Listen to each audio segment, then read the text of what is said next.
Fala, meus amigos, como vocês estão? Sejam muito bem-vindos aqui ao meu canal. Meu nome é Rana Vico e nesse vídeo a gente vai aprender algumas super dicas para você aí que está começando no Power BI. Se você também já é intermediário, pode ser que as dicas te ajudem, mas para quem está começando esse vídeo aqui vai fazer total diferença aqui essas dicas. Então já deixa o seu like, se inscreve aqui no canal se você não for inscrito e vamos lá direto para as dicas. Primeira dica que já ao abrir o Power BI é que se você está com as versões mais atualizadas, está começando no Power BI e tem dificuldade em aprender porque não tem uma base, você pode agora usar o aprender com dados de amostra.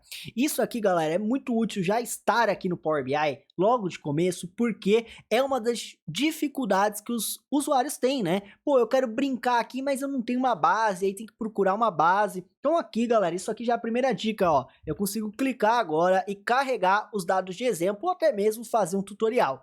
Eu vou carregar os dados de exemplo e os tutoriais você pode seguir aqui do nosso canal também, se você curtir, obviamente, aqui a minha didática, tudo bem? Vou carregar esses dados de exemplo aqui, ele obviamente vai baixar aqui ó, o Financial Sample e o que eu vou fazer? Eu só vou transformar e carregar rapidamente para eu ter esses dados aqui, mas eu poderia, né, montar aqui algumas dimensões e tudo mais, com country, segment, né, product. O que eu vou fazer aqui? Eu só vou detectar automaticamente os tipos de dados aqui, porque eu sei que essa base já vai estar ok. Então eu só vou detectar e já vou carregar, ó, detectar os tipos de dado, carregar, pronto. A partir daqui você já começa a aprender Power BI.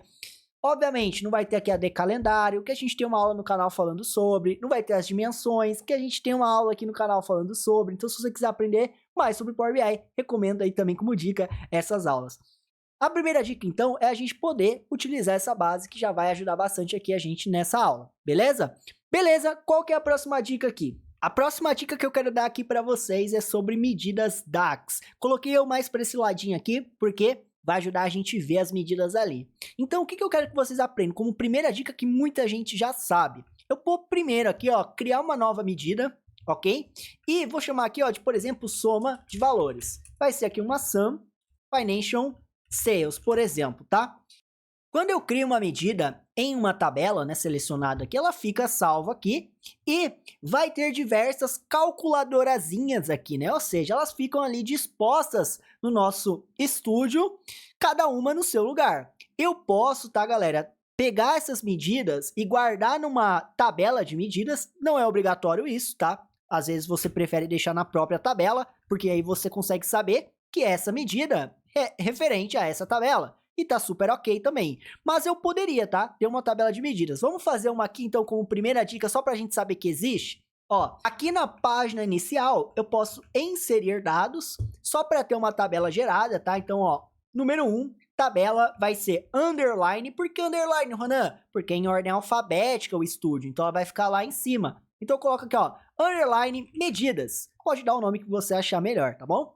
Vou colocar aqui, ó, carregar, e aí ele vai criar essa tabela. Só que o mais legal é o seguinte, essa medida DAX que está aqui, soma de valores, que criamos agora há pouco, eu posso jogar ela lá para outra tabela, ó, de medidas. Eu falo assim, ó, vai lá para medidas, e aí ela vem para medidas. Tendo uma medida na tabela, eu posso deletar essa coluna. Afinal, essa coluna não serve de nada, né? Eu só criei aqui com o número 1 para que a tabela existisse. Então eu posso vir aqui, excluir essa coluna, e aí eu vou ter uma tabela de medidas. Olha que legal. Pronto, eu poderia, tá, galera, ter uma tabela de medidas para financials. Aí eu crio uma tabela, chamo de medidas financials. E aí, deixa aquela tabelinha pronta ali. Mas lembra que eu falei para vocês aqui? Eu vou dar uma segunda dica agora.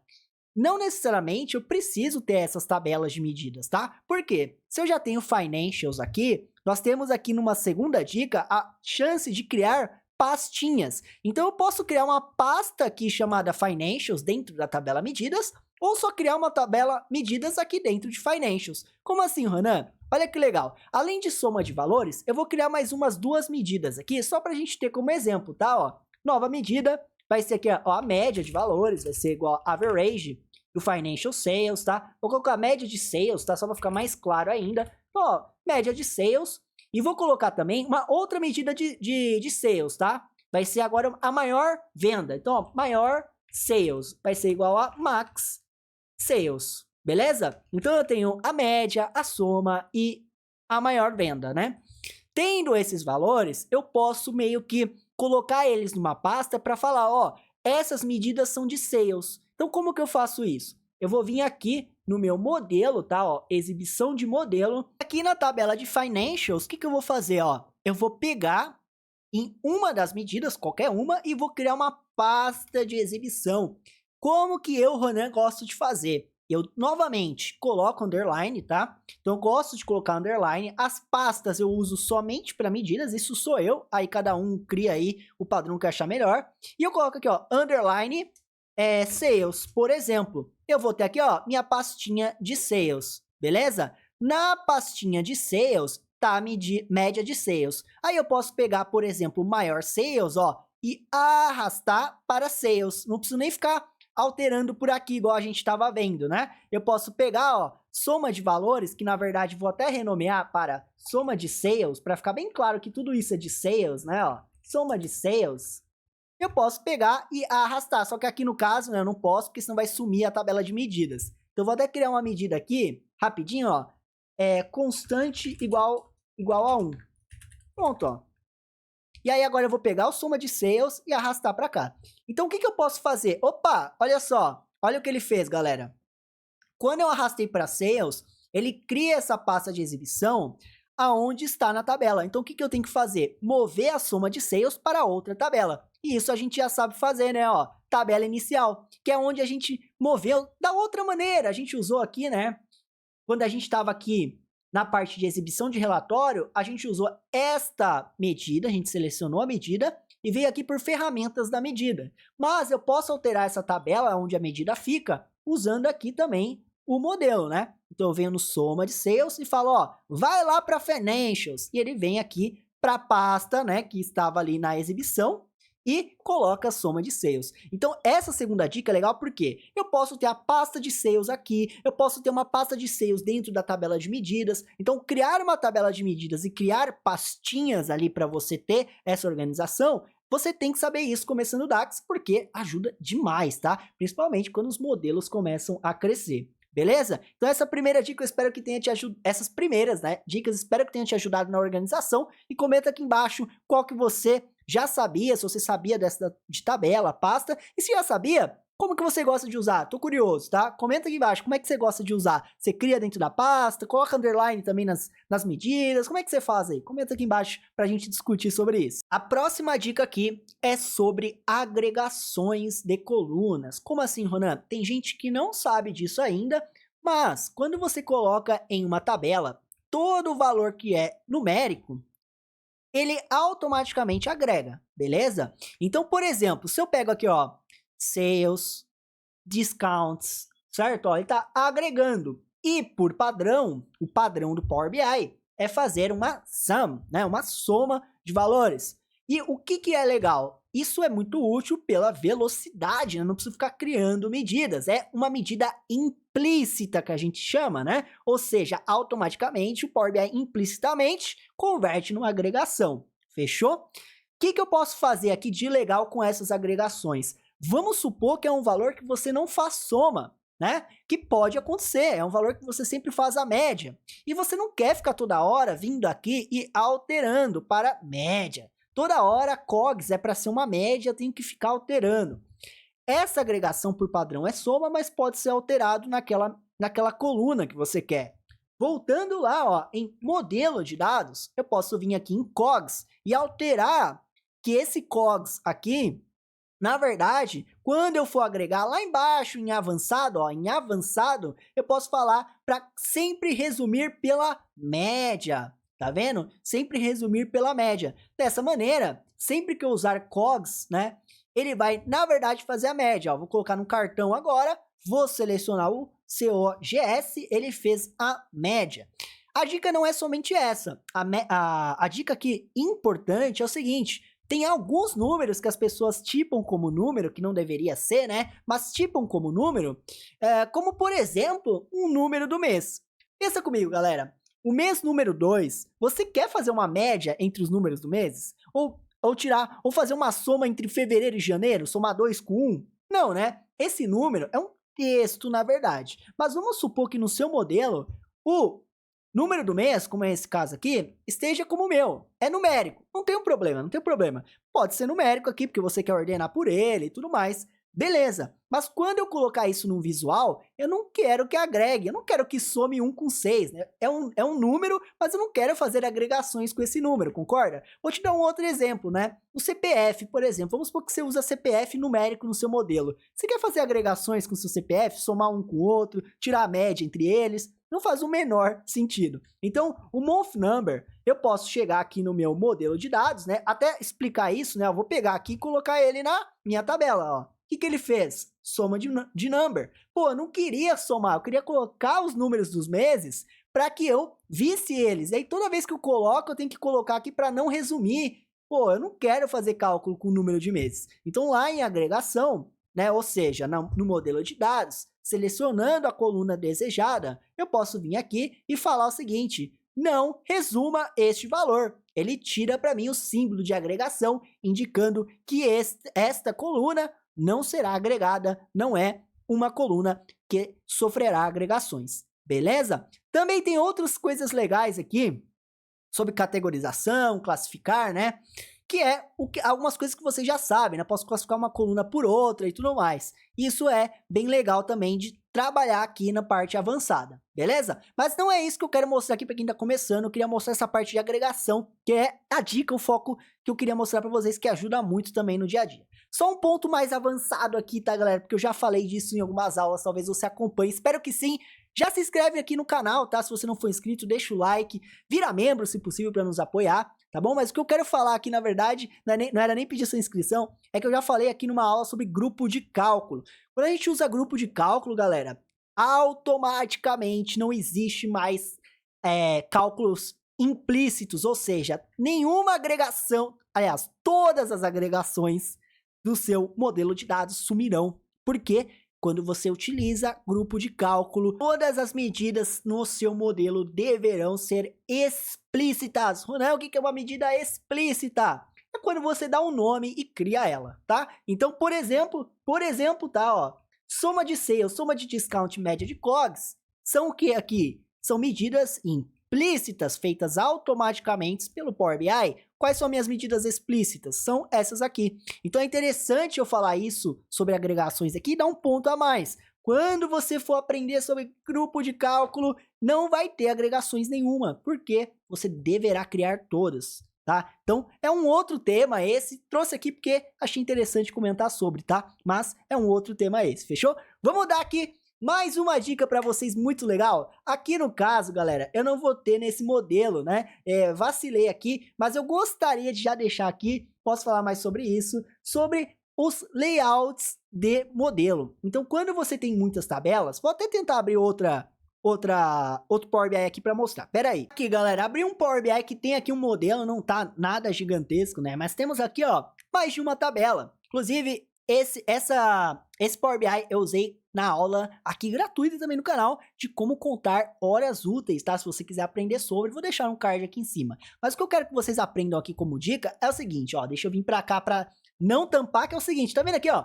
Todas as tabelas, o modelo original vai estar todas as tabelas, obviamente. Eu posso criar layouts de modelo, isso ajuda muito, galera, em modelos maiores, tá? Então, por exemplo, tem aqui, ó, data hora, the calendar. Eu posso ter um layout aqui com o nome que eu quiser, poderia chamar de layout horas, né, the calendar hora, e aí colocar, ó, as horas que eu quero. Então, eu posso pôr as horas que eu quero, ó, as ideias, colocar as tabelas que eu quero, né, ó, colocar as tabelas que eu quero nesse layout. Então, eu vou pôr TB horas, e vou pôr o de data hora, por exemplo. E aí eu posso até deletar do layout, né? Quando eu der del aqui, ó.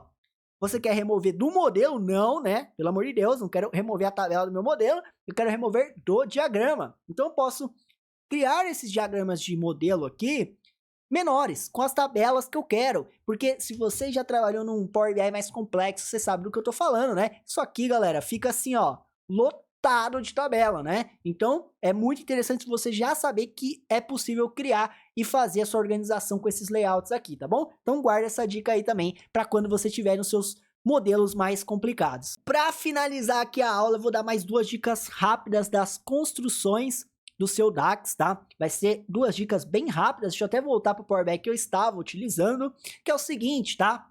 Quando você for criar uma medida, ó, nova medida, e aí, por exemplo, você quer fazer, ó, pegar o maior COGS aqui, ó, COGS, tá bom? Por quê? Quando eu vou colocar aqui, ó, max, e começa a digitar, tá vendo que não vem diretamente a coluna?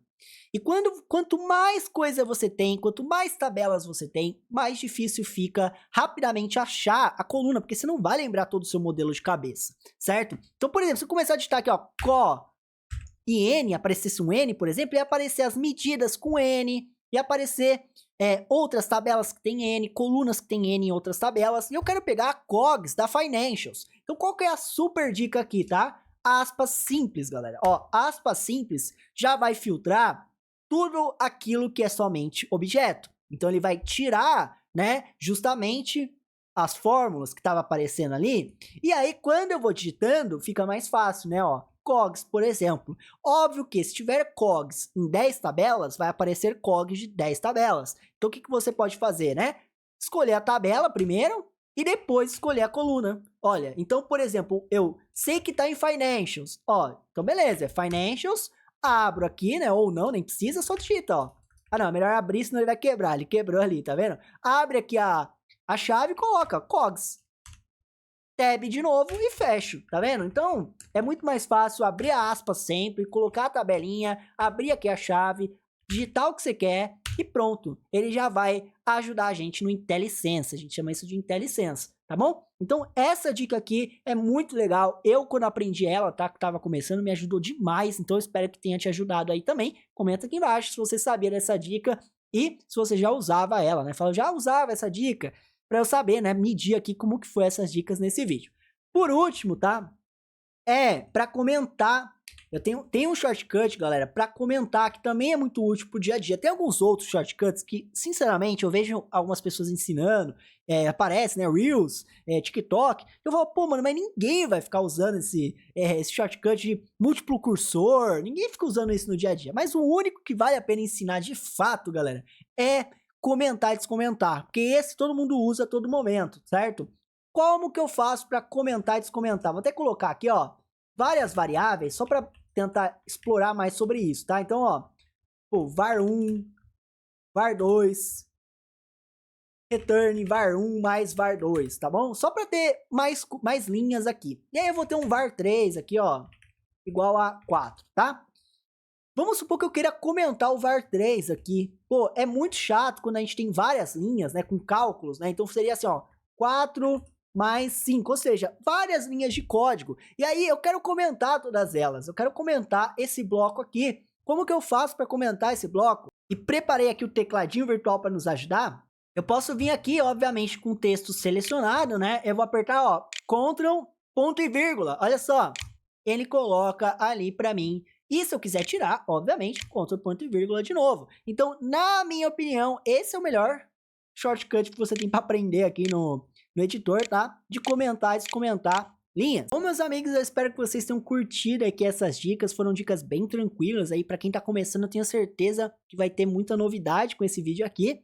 E comenta aqui embaixo qual que você sabia, qual que você não sabia, para nos ajudar também no engajamento, né? Comenta aí. E claro, se você assistiu aqui até o final, além do seu comentário, comenta ali no seu comentário a palavra morango no meio do seu comentário, para eu saber que você assistiu aqui até o final. Então comenta aí o que você quiser e deixa morango no meio do seu comentário para eu saber que você assistiu aqui e curtiu o conteúdo por completo, beleza? Lembre-se de deixar o seu like, compartilhar se possível, virar membro se você quiser apoiar mais a gente ali.